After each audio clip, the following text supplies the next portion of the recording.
파생상품 관련된 뭐 그 사건 사고는 뭐 이번 금융위기에서뿐만이 아니고 그 훨씬 전부터 많은 사건 사고들이 있었습니다.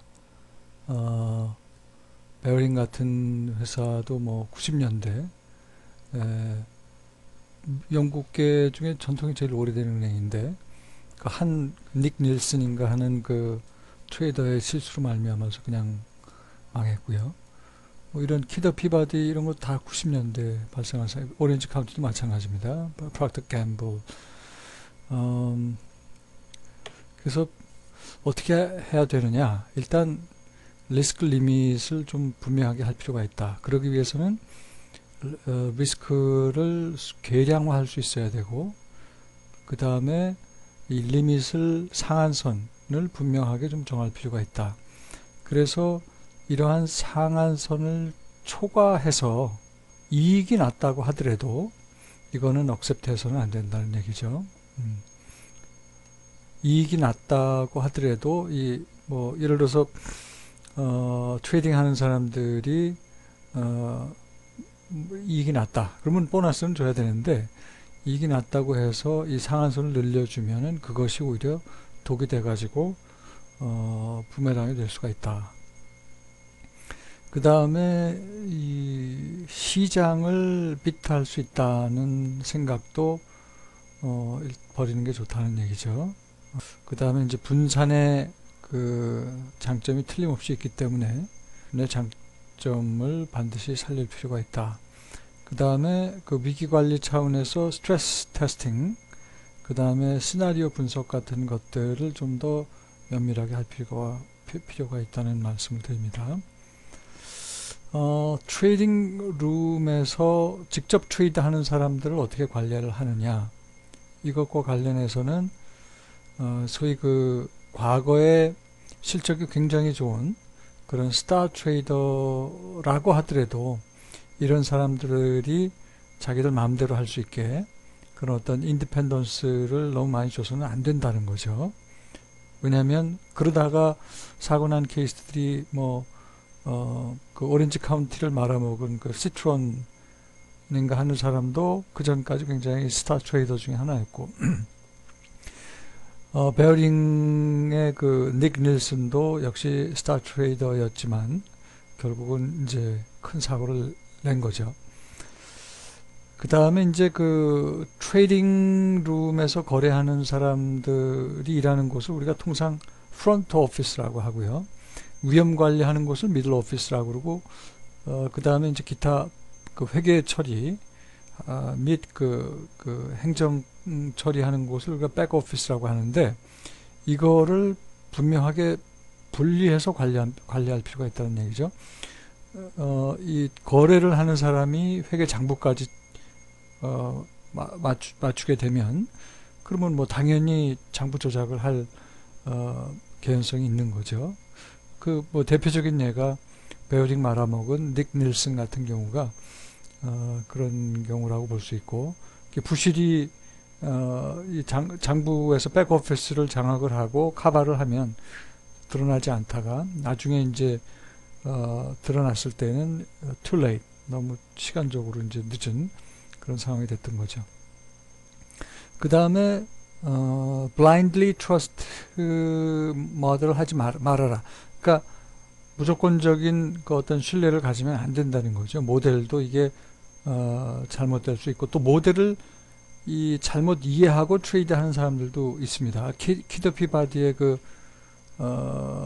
조셉 제츠 같은 경우도 결국은 모델을 잘못 이해하고선 문제를 일으켰던 경우고, 스왑 옵션을 또 잘못 거래했던 그 뉴 웨스트민스터 은행인가요?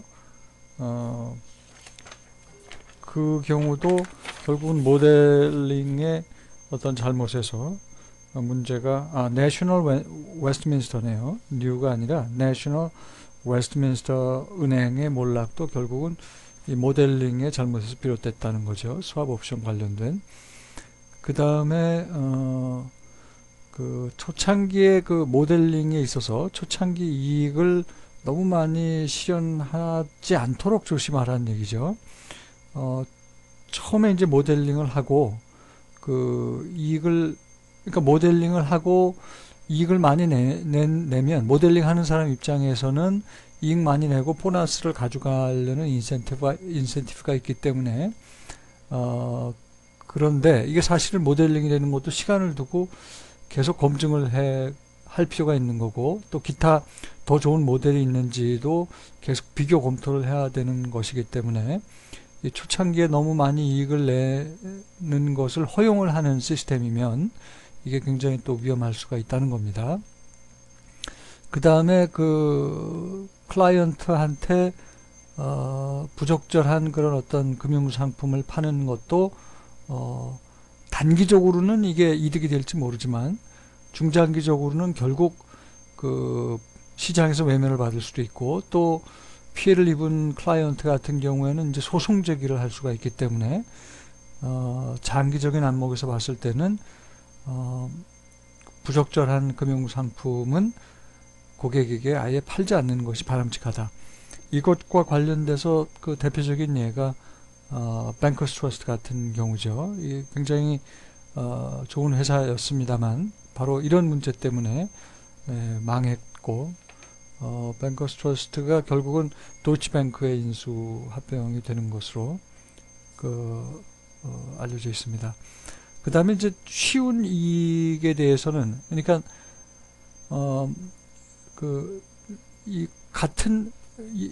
이것과 관련해서 이제 그 신종 파생 상품 얘기를 많이 하는데요. 금융위기 전에 그런 모기지 담보대출을 기초자산으로 한 서프라임 모기지를 포함해서 그러한 금융상품들이 굉장히 많은 금리를 주면서 많은 수익률을 주면서 팔렸거든요. 근데 비록 크레딧 신용평가기관으로부터는 뭐 AAA나 아주 좋은 신용등급을 받았음에도 불구하고 그렇게 고수익을 주었다는 것은 그 속에 숨겨진 위험이 있다는 것도 같이 우리가 봤어야 된다는 거죠. 결과적으로 이제 금융위기를 통해서 우리가 그 고수익에는 반드시 고위험이 따라간다는 거를 체험을 했습니다만, 많은 경우 이렇게 쉽게 이익이 날 때 그런 유혹에 보다 좀 면밀한 검토 없이 넘어갈 가능성이 높으니까 그런 것들을 조심하라는 얘기고, 그 다음에 이제 리퀴디티 위험과 관련해서는 이번 이제 금융위기랑 관련해서 이분은 이제 존 헐입니다. 리퀴디티 위험의 중요성을 굉장히 강조를 하고 있고, 하나 예 중에 우리가 좀 스트레스드 마켓에 대한 준비가 부족했다는 거죠. 그 다음에 많은 금융기관들이 이제 규제도 비슷하고 또 뭐 부채를 많이 쓰고 적게 쓰고 이런 것들이 또 프로세클리컬하게 또 움직이기 때문에 그 전략 자체가 상당히 금융기관들이 같이 움직이는 모양이 비슷하고, 이런 것들이 시장을 더 악화시키는 그런 상황을 초래했고, 그 다음에 이제 ABCP 같은 경우의 예라고 볼 수가 있는데, 단기로 자금 조달을 한 다음에 이게 중장기 대출을 해주거나 이런 식으로 만기가 미스매치 되는 경우는 금리가 오르고 하는 상황에서 굉장히 위험할 수 있다는 거를 우리가 이번에 다시 한번 또 체험을 했고, 그 다음에 이제 신종 파생 상품, 이 증권화를 통해서 이게 투명성, 이게 모델링이 어떻게 되는지도 잘 모르고 위험 관리가 따라서 어떻게 돼야 될지도 모르는 상황에서 투명성이 상대적으로 더 지금은 강조가 되고 있는 것 같고요. 금융위기를 통해서 배운 교훈이라고 볼 수 있죠. 그 다음에 이제 non-financial corporation 같은 경우에 이런 파생 상품과 거래를 할 때는 첫 번째는 하여튼 파생 상품에 대한 이해를 좀 제대로 할 필요가 있다는 거고요. 그 다음에는 이제 해저가 스페큘레이터가 되지 않도록 더 조심할 필요가 있고, 이 트레저 디파트먼트가 프로핏 센터가 되어서도 곤란합니다. 이런 유혹을 받기는 쉽지만 이게 시장을 빗하기가 굉장히 어렵기 때문에 이런 부분에 있어서도 우리가 조금 더 신중을 기할 필요가 있다 하는 것입니다.